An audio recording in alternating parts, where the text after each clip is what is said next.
Hello and welcome. I am Arumba. Thank you for joining me. This is episode 4 of Let's Play Dwarf Fortress, Ideneral.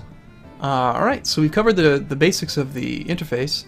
There's one last thing I missed down here. This is an addition to the game that tells you how happy your dwarves are. This red is bad. Yellow is kind of neutral, white's neutral. 7 means that they're pretty happy, and green would mean that they're ecstatic. We'll get into more detail on happiness when we use Dwarf Therapist. This number here tells you what Z level you're looking at. We're currently on Z level 109. Right there, that highlighted one kind of tells you exactly which one you're currently looking at. Right? So I'm on this one here. It's telling me this brown is dirt. It's earth. We're underground. That represents air. So as I go up, see how it's coming down, and you can kind of see, okay, so right there. Now we're up in the air. So it kind of gives you a visual indicator for how high up in the air you are. This is the actual total Z level you're on. This represents how many levels you are above or below the ground. So if we go down here, it's telling me I'm 17 floors below ground. It's not really that important, but it's kind of neat. I mean, you can go down as deep as that you want. Pause lets you know the game is paused. FPS stands for how quickly the game is running. Now, most of the time, in most games that you play, the FPS you're seeing doesn't matter. Whether it's 60 frames per second or 30 frames per second, the game's going to play at a certain speed. In Dwarf Fortress, that's not the case. The game is literally playing at the speed of the frames per second. So, if you start to see the frames per second drop, and the default's 100 frames per second, let's say the game drops down to 30, well, you're only playing at a third of the actual game pace that you should be at. So you should consider embarking in a smaller spot, or destroying some of the items that you have on the map so that you've got less for the game to calculate. 49 is the graphics frames per second, meaning how often the game is visually updating, how fast it's actually running, how fast it's updating. You want to just leave it at the default, 100 frames per second for the actual game pace, 50 for the game update. It's been proven that most humans can't detect graphical changes faster than 30 to 40 frames per second. 60 is about the highest you'd want to go. Not a big deal. So let's go back to our dwarves, and actually let's take a look around the map a bit. So I'm going to use the shift mouse wheel to like kind of zoom in and look around. If you want it to actually zoom out, you can hold down Control and then roll the mouse wheel back. You can zoom out pretty far. So let's look at say like this, and then we can look at most of the map at once. Actually, this is almost the entire map. Yeah, actually it looks like it is. I can't even move it, so that's the entire map. Alright, so what are we looking at? So we've got our hill. Remember we had that hill on the right. And over here, can't see any water yet, but there's that brook. So this is where we're going to do our fishing. Right now it's frozen, it's solid ice. These little specks just they're just background noise to make it so it's not quite so dark. Got a large field, and since it's a brook, they can actually walk right on top of it. They can just kind of go over it. So we use this as kind of like our outdoor area. And over to the right is where that flux stone was. So I think probably the best place for us to start digging is, I want to be close to the food source.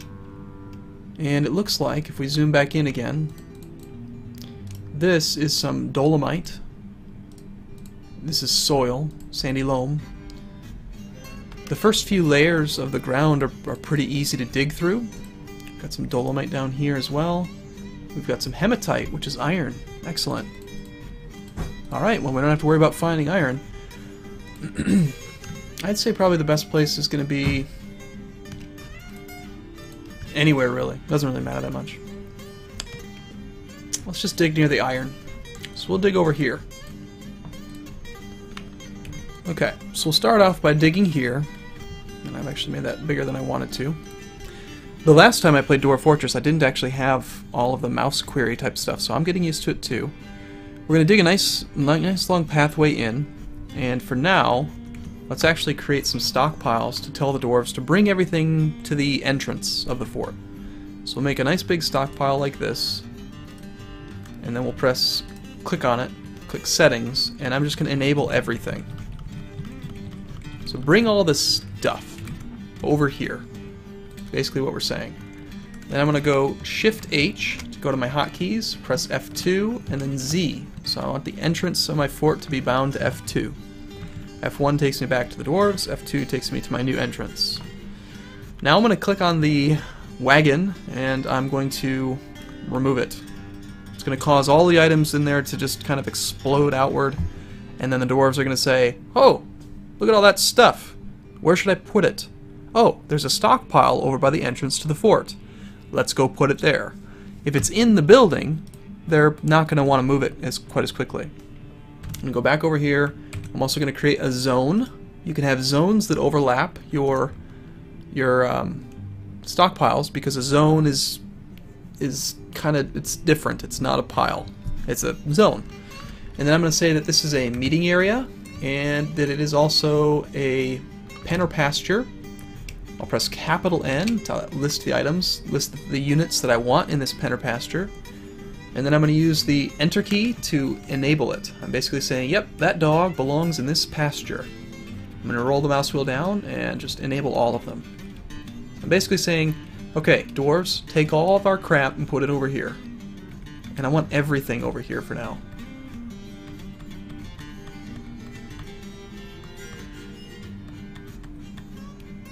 Okay. So they'll bring everything over. And that's good. And now, if I were to unpause the game right now, the dwarves would probably get pretty quick about moving everything over here. But they're not going to actually do any of the digging, because I haven't assigned any labors. No one's scheduled as a, or designated as a miner. So for that, let's pull up Quickfort, or not Quickfort, sorry, Dwarf Therapist. Now we need to talk about Dwarf Therapist.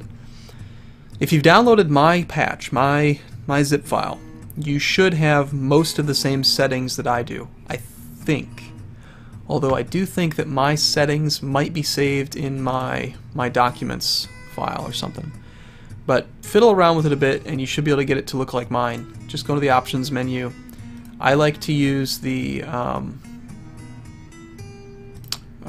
where is it? Skill drawing method is text. If yours shows up as like this growing center box, it's going to look a little bit different than mine, but just change it to text. I like text a lot better. Just shows you the actual number. Alright, so let's take a look at some of our dwarves. So we've got Asmel here. These are his attributes. We can sort by attributes. We can see that this guy has an amazing memory, very good focus, great intuition, but he is susceptible to disease. He has little patience, lousy intellect, and a large deficit of willpower. Most of the time, this isn't really going to matter. This here tells you what he would be suited to. He would be a pretty damn good gem cutter. He'd be pretty good at making clothing. He'd be a pretty good broker. He'd be a pretty good animal trainer. And it's listing all the items that he's actually quite good at. Now, if we click on him as well, and go to the Roles tab, I like roles to be right next to labor, actually. These numbers tell you how proficient he would be. So, for instance, okay, Asmel, terrible miner, 7.13% fit for this role. That's based on these roles, these attributes. He needs willpower, strength, toughness, agility, etc.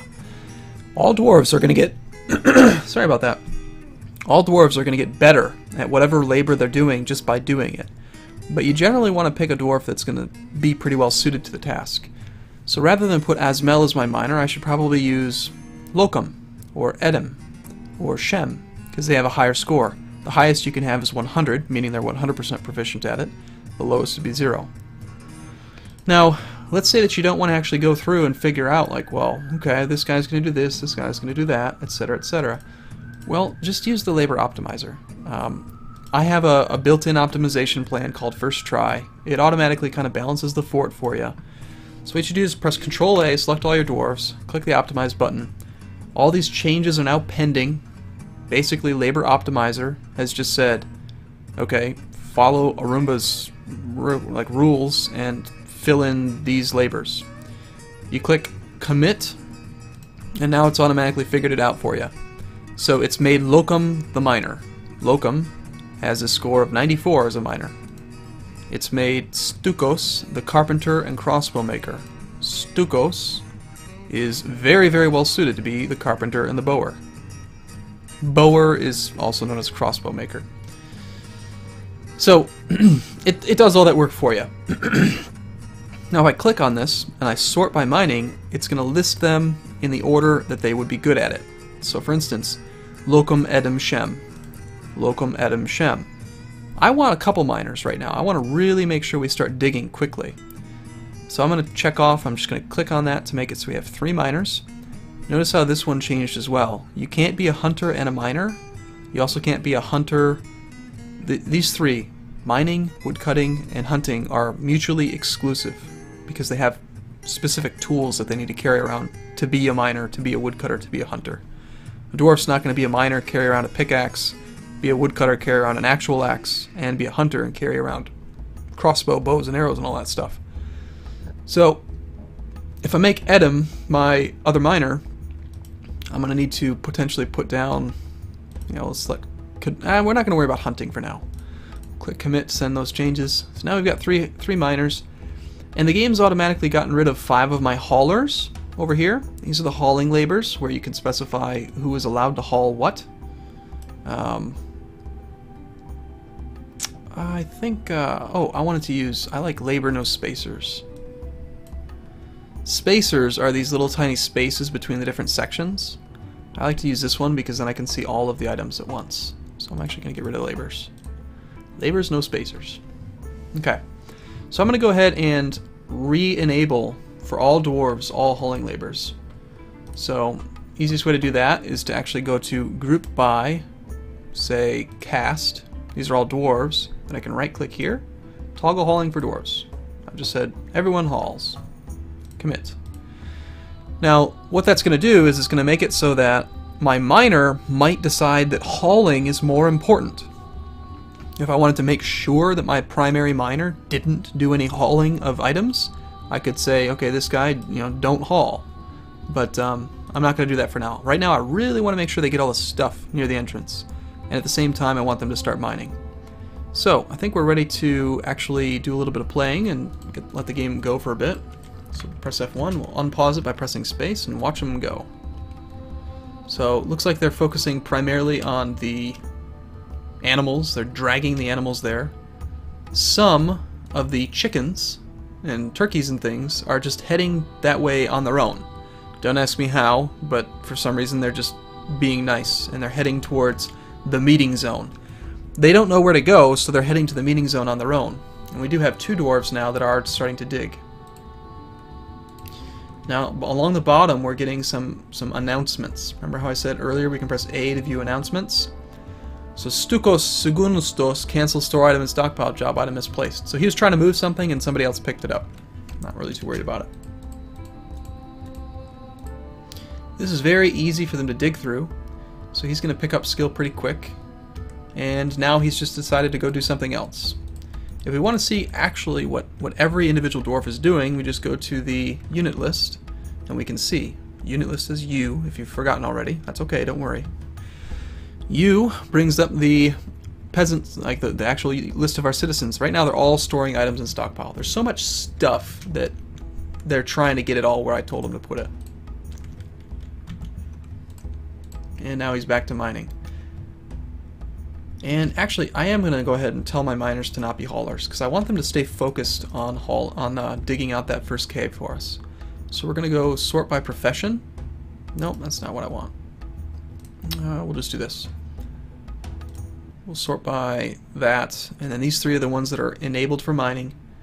As they get better at it, there's going to be a number in here that tells you their skill. If I click read dwarves, there we go. So he's at level 0. He's a dabbling miner. This one hasn't done any of it yet, so he has no experience. This guy has 120 experience, and this guy has 260. So Locum, since he's more proficient at it, is getting more experience in it, and he's more willing to go do it. So I'm going to go ahead and definitely tell Locum he's not a hauler. And actually we'll do it with those 2. We'll go back to the game.